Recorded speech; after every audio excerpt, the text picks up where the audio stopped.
Hi viewers, welcome to our channel.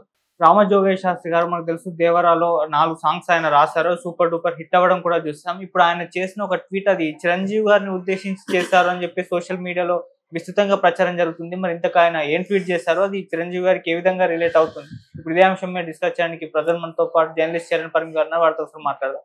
Hi నా. So అంతకుముందు కొట్టాల శివ గారు ఒక ఇంటర్వ్యూలో మాట్లాడారు, ఎవరి పని వాళ్ళు చేసుకుంటే బాగుంటుంది, అందరూ బాగుంటారు అని చెప్పేసి ఒక చిన్న స్టేట్మెంట్ ఇచ్చేసరికి దాన్ని ఆయన చాలా మంది సోషల్ మీడియాలో చిరంజీవి గారిని ఉద్దేశించి కామెంట్స్ చేశారని చెప్పేసి విస్తృతంగా ఒక చర్చ అయితే జరిగింది. ఇప్పుడు అలాంటిదే రామజోగేష్ శాస్త్రి గారు ఒక ట్వీట్ చేశారు, సేమ్ రిలేటెడ్ అటు అలాగే ఉంది, అది కూడా చిరంజీవి గారిని ఉద్దేశించి చేస్తారని చెప్పేసి అంటున్నారు. మరి ఇంతకు ఆయన ఏం ట్వీట్ చేశారో అది నిజంగా చిరంజీవి గారికి అప్లికేబుల్ అవుతుందా లేదా, ఈ న్యూస్ పైన మీ ఒపీనియన్? ఈ వార్త ఏదైతే ఫ్రీడమ్ అనే డైలాగ్ ఉందో ఈ డైలాగ్ ను పట్టుకొని ఇప్పుడు ఈయన రెండో వ్యక్తి రియాక్ట్ అవడం. కొరటాల గారు అన్నప్పుడు కూడా ఇదే వివాదం అయింది. చిరంజీవి గారి మీదే అన్నాడు అంటే ఆచార్య సినిమా చెడిపోవడానికి కారణం చిరంజీవి గారు అనేది ఆ రోజుల్లో కూడా వార్తలు బాగా వచ్చాయి. రామ్ చరణ్ క్యారెక్టర్ ఏదో చిన్న గెస్ట్ రోల్ ఏదో ఉంటే దాన్ని పెంచి 40 నిమిషాలకి సాగదీసి దాన్ని అలా తీయడం కోసం కథలో ఉన్న మెయిన్ ఎలిమెంట్స్ అన్ని పక్కకు పోయాయి ఆచార్య సినిమాలో అని చెప్పేసి ఆ రోజుల్లోనే వార్తలు వచ్చాయి. దాంతో కొరటాల గారు ఆ సినిమా మేకింగ్ లోనే ఇంట్రెస్ట్ పోయి సరిగా డైరెక్షన్ చేయలేకపోయారు అన్నట్లుగా అనిపించింది. ఆ తర్వాత కూడా కొరటాల గారు 1-2 సందర్భాల్లో ఇండైరెక్ట్ గా వ్యాఖ్యలు చేయడం, చిరంజీవి గారు అయితే వాల్తేరు వీరయ్య లాంటి ఈవెంట్ లో కూడా వ్యాఖ్యలు చేశారు.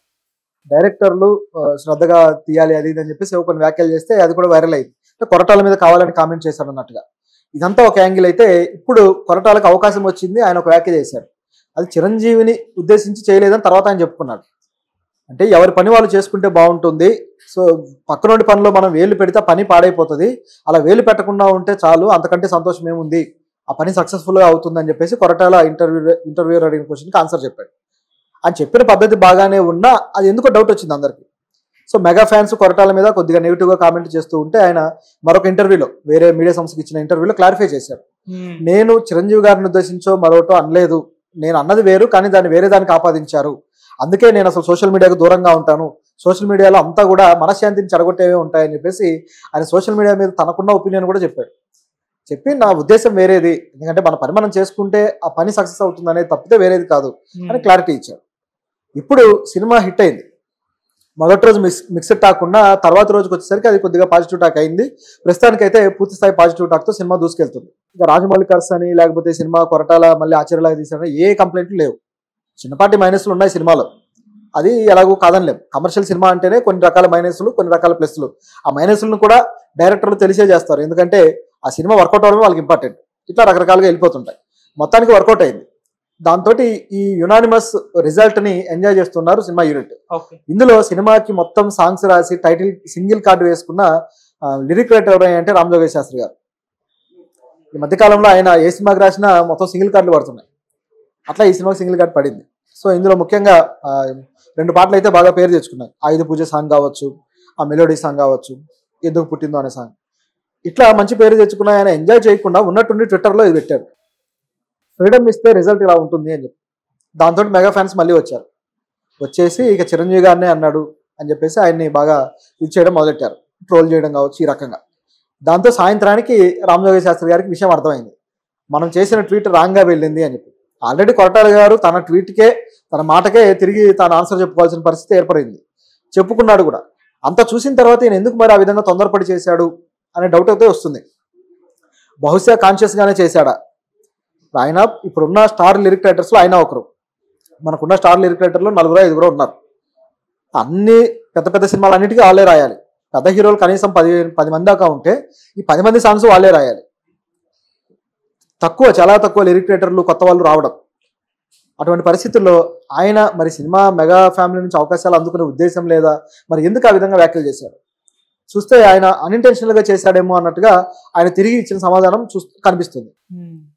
ఆయన ఏమన్నాడంటే మొత్తం సాయంత్రానికి బాగా వైరల్ అయ్యి ట్రోలింగ్ అవుతుండేసరికి ఓరు నాయనో అని చెప్పేసి నెత్తి పట్టుకొని ఓరు నాయనో నేను ఏదో అంటే అది ఎక్కడికో దారి తీస్తుంది, నా ఉద్దేశం అది కాదు. కొరటాల గారు టెక్నీషియన్లకు ఫ్రీడమ్ ఇస్తాడు, సో ఆయన ఫ్రీడమ్ ఇవ్వడం వల్ల టెక్నీషియన్లు మంచి అవుట్పుట్ ఇస్తారు, సో నేను దాని గురించి మాట్లాడానని చెప్పేసి ఆయన క్లారిటీ ఇచ్చారు. సో ఈ వ్యాఖ్యలో ఎక్కడ కూడా చిరంజీవి గారికి సంబంధించిన మెన్షన్ చేయలేదు. సో ఆయన నేను అన్ఇంటెన్షనల్ గా వేరే ఉద్దేశంలో అన్నాను కానీ ఇది వేరేగా వెళ్తుందని చెప్పేసి ఆయన ముందుగానే జాగ్రత్త పడ్డాడు. కానీ ఈ లోపే జరగాల్సిన డ్యామేజ్ జరిగిపోయింది. సోషల్ మీడియాలో ఇప్పుడు ఎలా ఉందంటే ఏదైనా సరే సెలబ్రిటీలకు సంబంధించి ఒక విషయం గంటల వ్యవధిలో మిలియన్స్ ఆఫ్ వ్యూస్కి వెళ్ళిపోతాయి. గంటల వ్యవధిలోనే. కాబట్టి లక్షల మంది చూసేసి రియాక్ట్ అవడానికి అక్కడ స్కోప్ ఉంటుంది. అలాంటి పరిస్థితి ఇప్పుడు ఏర్పడింది.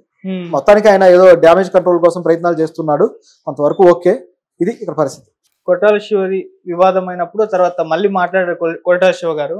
చిరంజీవి గారు ఫోన్ చేసి తర్వాత పెద్ద బ్లాక్ బస్టర్ హిట్ కొడతామని కూడా ఆయన క్లారిటీ ఇచ్చేస్తారు. అంటే ఆ విమర్శలు వస్తున్నప్పుడు ఈయన ఫుల్ స్టాప్ పెట్టేయడం చూసాం మనం. సో అటువంటిది ఇప్పుడు మళ్ళీ రామజోగి గారి శాస్త్రి ఏమన్నా చెప్తారంటారు?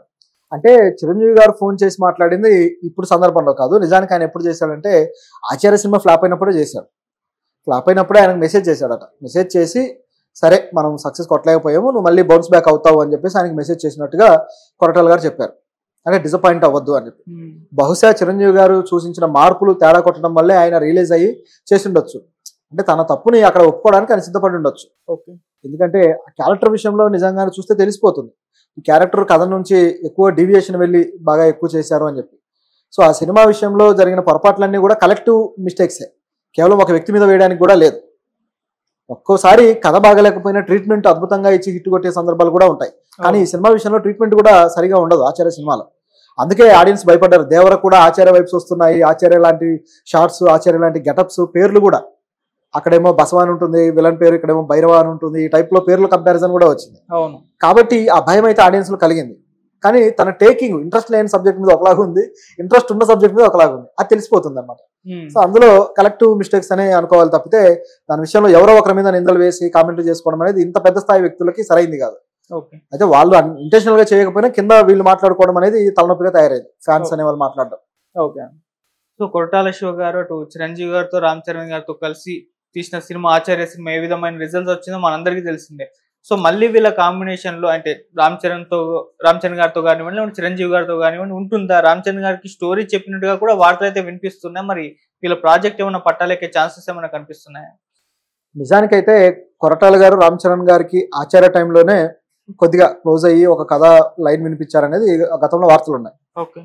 ఎందుకంటే రామ్ చరణ్ గారిని నిజానికి కొరటాల గారు ఆ సినిమాలో పెట్టే ఉద్దేశంలో లేరు, అయినా సరే బలవంతంగా రావాల్సి వచ్చింది. ఆ క్రమంలో ఆయనకు వేరేగా ఒక లైన్ వినిపించడం అది నచ్చడం అంతా జరిగింది. కాకపోతే ఎప్పుడైతే ఈ సినిమా దెబ్బతిందో అది పక్కకి వెళ్ళిపోయింది, అసలు ఆ ప్రాజెక్ట్ ఊసే లేకుండా పోయింది. ఇది ఇక్కడ జరిగిన మిస్టేక్. పైగా ఆ ప్రాజెక్ట్ టైంలో చిరంజీవి గారే పిలిచి మరి ఆయన కథ రాయమని చెప్పేసి అవకాశం ఇచ్చారు కాబట్టి అది చిరంజీవి గారి ఇనిషియేటివ్తో జరిగింది.